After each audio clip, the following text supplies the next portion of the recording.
مگر اس سے پہلے کہ یہ ٹیم اپنے تیسرے اٹیک کی تیاری مکمل کرتی، کمانڈرز نے ٹیمز کو واپس بلانے کا فیصلہ سنا دیا ہے تاکہ یہ دیکھا جا سکے کہ کون سی ٹیم نے بہتر کارکردگی کا مظاہرہ کیا۔ مرینز بہت تھک چکے ہیں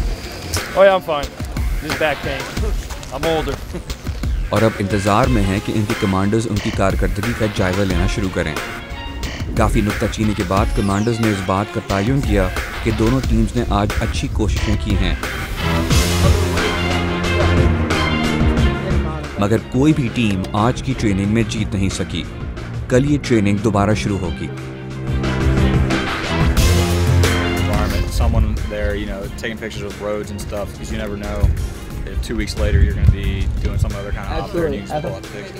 ان مرینز کے کمانڈرز کا کہنا ہے کہ ان کی سب سے پہلی کوشش یہ ہوتی ہے کہ کسی بھی معصوم انسان کو نقصان نہ پہنچے، مگر ہمیشہ ایسا نہیں ہوتا۔ جیسے افغانستان یا عراق میں، مگر افغانستان میں انسانی حقوق کی تنظیم ہیومن رائٹس کمیشن کے مقامی نمائندگان کے مطابق ایسے افسوسناک لمحے بھی گزرے ہیں جہاں مرینز کی فائرنگ سے بے گناہ افراد مارے گئے ہوں۔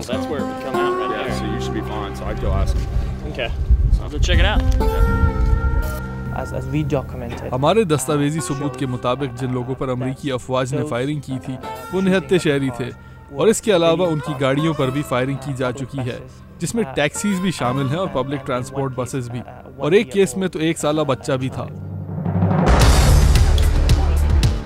میجر لینڈس اور ان کے ساتھی مرینز کا کہنا ہے کہ باوجود اس کے کہ ہر مرین اور امریکی فوجی کو اس بات کی سخت ٹریننگ دی جاتی ہے کہ کسی بھی بے گناہ شخص کو نقصان نہ پہنچے، بعض اوقات ایسا بھی ہوا ہے کہ دہشت گردوں پر فائرنگ کے دوران عام شہری بھی مارے گئے ہوں، یا ان کے اپنے امریکی فوجی بھی۔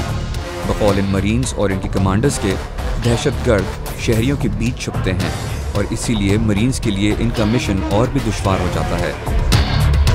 مگر کسی بھی بے گناہ کا قتل بقول ان مرینز کے ان کی راتوں کی نیندیں اڑا دیتا ہے۔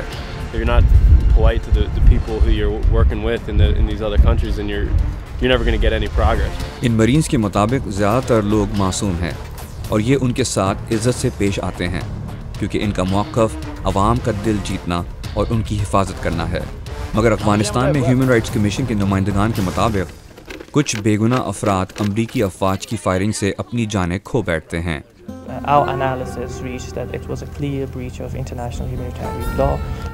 یہ بین الاقوامی قانون کی صاف خلاف ورزی تھی، کیونکہ امریکی افواج اس بات کا اندازہ لگانے میں ناکام رہی تھیں کہ آیا وہ دہشت گرد تھے یا عام شہری۔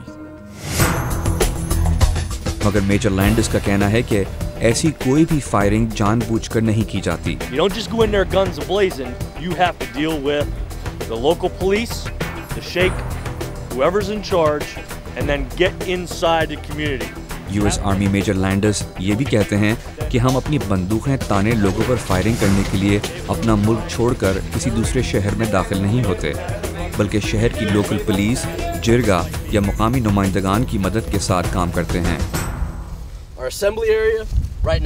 ہمیں پتہ چلا کہ ایک پاکستانی امریکی بھی یہاں موجود ہیں۔ ان کا نام کیلب خان ہے اور ان کے والد کا تعلق پاکستان کے شمالی علاقہ جات سے ہے، مگر یہ پاکستان کے بیشتر شہروں میں بھی وقت گزار چکے ہیں۔ کراچی، لاہور، اسلام آباد، آباد۔ میں نے ان سے یہ سوال پوچھا کہ جب لوگوں کو پاکستان میں پتہ چلتا ہے کہ آپ افغانستان جا رہے ہیں تو کیا ان کو تنقید کا سامنا کرنا پڑتا ہے، یا یہ کہ جب ان کے ساتھی مرینز کو یہ معلوم ہوا کہ ان کے والد کا تعلق پاکستان سے ہے اور یہ ایک مسلمان ہیں تو ان کے ساتھیوں کا ان کے ساتھ کیسا برتاؤ تھا؟ No, not at all. I was telling this gentleman here, it's definitely a brotherhood in the Marine Corps with the men and the females. کیلب Khan کا کہنا ہے کہ ان کو کسی بھی منفی رد عمل کا سامنا نہیں کرنا پڑا۔ بقول ان کے سارے مرینز ایک دوسرے کے ساتھ ایک برادری کی طرح رہتے ہیں، کیونکہ جنگ میں ان کا ایک دوسرے کے سوا اور کوئی بھی نہیں۔ کیلب کو پاکستانی کھانے بہت یاد آتے ہیں، خاص طور سے biryani. What's your favorite Pakistani food? My mother's chicken biryani is amazing. Chicken tikka. You like biryani, man? I love it all. All right. اور ٹریننگ کے اختتام سے پہلے میجر لینڈس نے ہمیں ایک اربن ٹریننگ سینٹر یا ایک چلتے پھرتے گاؤں کا دورہ کروایا، جہاں مرینز گاؤں والوں کے ساتھ مل کر کام کرنے کی مشقیں کرتے ہیں۔ میجر لینڈس کہتے ہیں کہ اس ٹریننگ کے دوران مرینز کو یہ سیکھنا پڑتا ہے کہ کہ اگر کوئی دہشت گرد آبادی کے بیچ سے فائرنگ کر رہا ہو تو مرینز کس طرح وہاں موجود عوام کی مدد لیتے ہوئے اور ان کو ساتھ لے کر چلتے ہوئے بغیر کسی جانی نقصان کے کس طرح ساتھ کام کر سکتے ہیں۔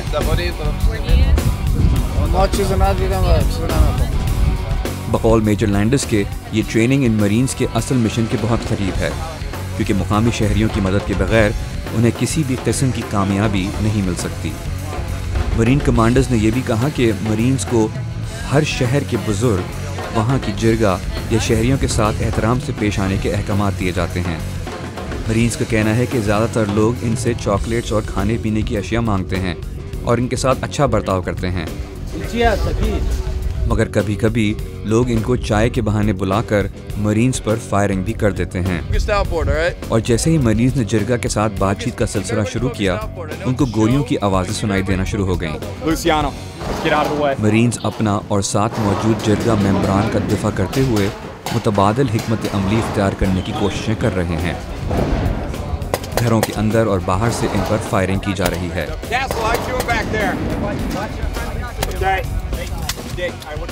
ان کو اصل جنگ میں بھی ایسی ہی صورتحال سے نمٹنا ہوگا۔ یہاں موجود کچھ افغان جن کو مرینز کی مدد کے لیے بلایا گیا تھا، جب ہم نے ان سے پوچھا کہ وہ یہاں کیا کر رہے ہیں تو انہوں نے بتایا کہ وہ یہاں اس لیے پہنچے ہیں کہ وہ مرینز کو اس بات کا اندازہ لگانے میں مدد کر سکیں کہ ایک عام شہری اور دہشت گرد میں کیا فرق ہے، تاکہ بے گناہ شہریوں کو کوئی جانی نقصان نہ پہنچے اور امریکی مرینز کو ان کی ثقافت اور زندگی گزارنے کے طور طریقوں کے بارے میں بھی آگاہی فراہم ہو سکے۔